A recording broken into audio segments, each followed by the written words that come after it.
మెడ్సీ IVF ఉచిత సంతాన సాఫల్య చికిత్స శిబిరం ఏప్రిల్ 15 నుండి మే 15 వరకు. నమస్తే రమగారు. నమస్తే జయ. రమగారు, ఇప్పటి వరకు మీరు చెప్పని ఒక డిఫరెంట్ స్టోరీ కావాలండి.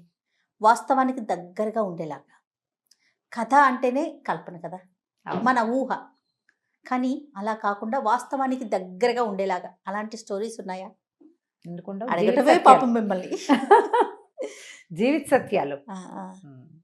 ఒక మనిషి మరణిస్తే అతని దేహాన్ని వదిలిపెట్టి ఆత్మ బయటకు వచ్చింది.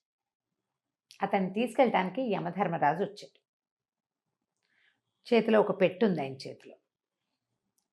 వచ్చి, నాయన నీ సమయం అయిపోయింది, నువ్వు మరణించావు, పద మనం వెళ్దామన్నాడు. అనేసరికి మనిషి చాలా దుఃఖపడ్డాడు. అయ్యో, చాలా ఆశలు ఉన్నాయి జీవితం మీద, చాలా కోరికలు ఉన్నాయి, అప్పుడే నాటి సమయం అయిపోయిందా నాయన అని దేవుణ్ణి అడిగాడు. యమధర్మరాజు అన్నాడు, అయిపోయింది నాయన, సమయం ఎంత మటుకుందో, నీకు ఆశ, నీ కోరిక, నీ ఉద్దేశం, నీ అభిప్రాయం అవసరం లేదు. ఇక్కడ నీకున్నది అలా సమయం, అది అయిపోతే వెళ్ళిపోవటమే.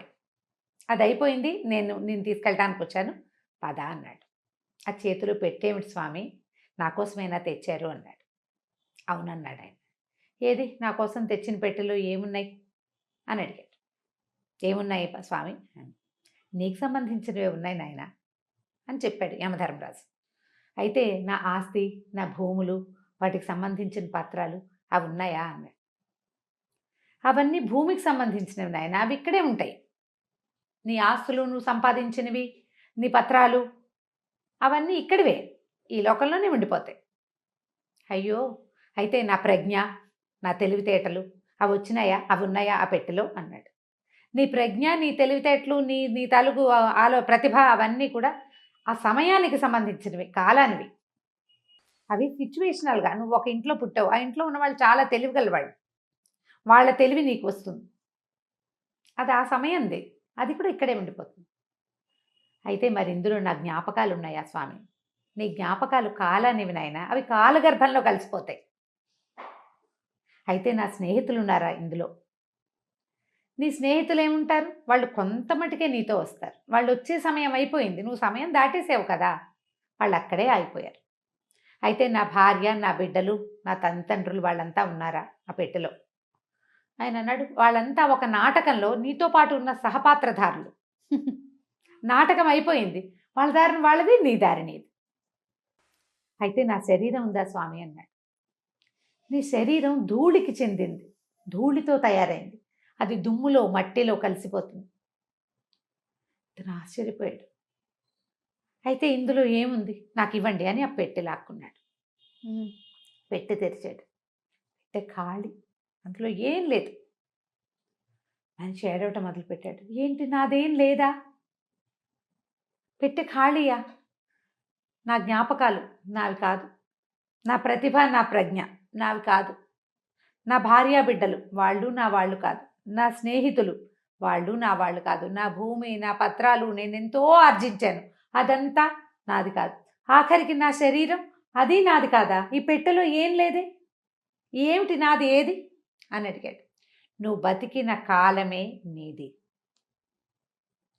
దాన్ని సొంతం చేసుకో, అప్పుడు నువ్వు చేసిన మంచి చెడు మాత్రమే నీవి. నువ్వు తిన్నది, తాగింది, అనుభవించింది ఏదీ లేదు, మంచి లేదా చెడు, వాటిని ఆలోచించుకొని నువ్వు ప్రవర్తించాలి. నువ్వు బతికిన కాలము మాత్రం దాంట్లో నువ్వు చేసిన మంచి చెడులని మాత్రమే నువ్వు తీసుకొస్తావు. శరీరము, భార్య, పిల్లలు, స్నేహితులు, డబ్బు, నీకున్న పేరు ప్రఖ్యాతులు ఏవి నీవి కాదు, అవి ఏవి నీతో పాటు రావు. నువ్వు సంపాదించింది మొత్తం వెనకాలే ఉంటుంది. నువ్వు చేసిన మంచి నీతో వస్తుంది, చెడు అది కూడా నీతోటే వస్తుంది. చెడు వల్లే నువ్వు ఎక్కడ పుడతావు, ఎలా పుడతావు, ఎంత దౌర్భాగ్యమైన పుటకొస్తుంది నిర్ణయింపబడుతుంది. మంచి వల్లే నీకెంత మంచి జీవితం భావి రాబోతోందో నిర్ణయిస్తుంది. అది తప్ప నువ్వు ఏమీ తెచ్చుకోలేవు అని చెప్పాడు. మనుషులు తెలుసుకోవాల్సిన జీవిత సత్యాలు ఇవి. జీవితానికి అతి దగ్గర కథ. నిన్న తిన్నాం, రేపు తింటాం, ఈరోజు తింటున్నావు, ఈ రోజులో బతుకు, ఈ రోజుని సరైన రోజుగా చెయ్యి. ఈ ఒక్క రోజులో నువ్వు ఎవరినైనా దుర్భాషలాడతావు, ఎవరినైనా హెచ్చరిస్తావు, ఎవరినైనా ఏదో ఒకటి అంటావు, అవన్నీ నీ వెనకాల పడతాయి, నీ వెంబడి వస్తాయి.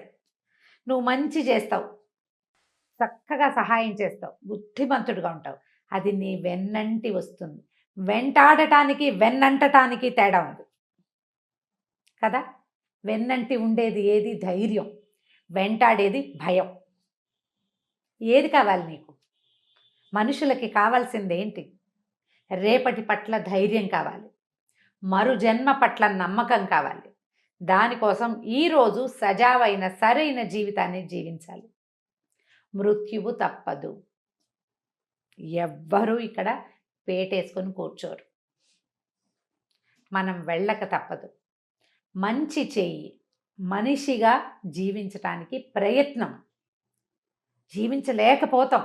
మనకి జీవితంలో ఎన్నో ఆటుపోట్లు వస్తాయి. మనం బతికే బతుకులో అసలు మనం మంచి చేసి చేయగలిగే అవకాశం కూడా ఉండదు. ఎట్లా కొట్లా కష్టపడి బతకాలి.